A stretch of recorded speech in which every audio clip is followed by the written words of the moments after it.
വയസ്സിന് ശേഷം വെയിറ്റ് കുറയ്ക്കാൻ വേണ്ടി ശ്രദ്ധിക്കുന്ന PCOD PCOS ഉള്ള ആൾക്കാർ എന്തൊക്കെ കാര്യങ്ങളാണ് ശ്രദ്ധിക്കേണ്ടത്? ഒന്നാമത്തത്, നിങ്ങൾ ടാർഗറ്റ് സെറ്റ് ചെയ്യുമ്പോൾ 3 to 4 kg കൂടുതൽ പെർ മന്ത് ടാർഗറ്റ് സെറ്റ് ചെയ്യാതിരിക്കുക. 30 വയസ്സിന് ശേഷം മെറ്റബോളിസം വളരെ സ്ലോ ആയതിനാൽ വെയിറ്റ് കുറയ്ക്കാൻ ബുദ്ധിമുട്ടുണ്ടാവും. രണ്ടാമത്തത് പ്ലേറ്റ് ബാലൻസിങ് ആണ്. കാർബ് കുറച്ചുകൊണ്ട് പ്രോട്ടീൻ്റെ അളവ് കൂട്ടിക്കൊണ്ട് പ്ലേറ്റ് ബാലൻസ് ചെയ്യുക എന്നുള്ളതാണ്. മൂന്നാമത്തതെന്ന് പറയുന്നത് ആരടങ്ങിയിട്ടുള്ള ഭക്ഷണങ്ങൾ അമിതമായിട്ട് ആഡ് ചെയ്യുക. അത് നിങ്ങളുടെ ശരീരത്തിലുള്ള കൊഴുപ്പ് അലിയിച്ച് കളയാൻ സഹായിക്കും.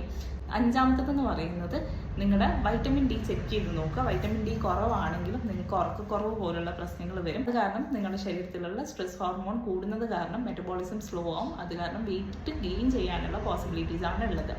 അഞ്ചാമത്തതെന്ന് പറയുന്നത് ഉറക്കം തന്നെയാണ്. സെയിം കോർട്ടിസോൾ പ്രൊഡക്ഷൻ കൂടുന്നത് കാരണം നിങ്ങൾക്ക് തടി വെക്കാനുള്ള സാധ്യത ഉള്ളത് കൊണ്ട് ഉറക്കം കറക്റ്റായിട്ട് ഒരു 7 hours എങ്കിലും ഉറങ്ങാൻ വേണ്ടി ശ്രദ്ധിക്കുക. ആറാമത്തതെന്ന് പറയുന്നത് നിങ്ങൾ വീക്ക്ലി ഒരു 4-5 ദിവസം 20 to 40 minutes എക്സസൈസ് ചെയ്യുക എന്നുള്ളതാണ്. ഏഴാമത്തതെന്ന് പറയുന്നത് ഓരോ മീലിന് ശേഷം ഒരു 10 to 20 minutes നടക്കാൻ വേണ്ടി ശ്രദ്ധിക്കുക.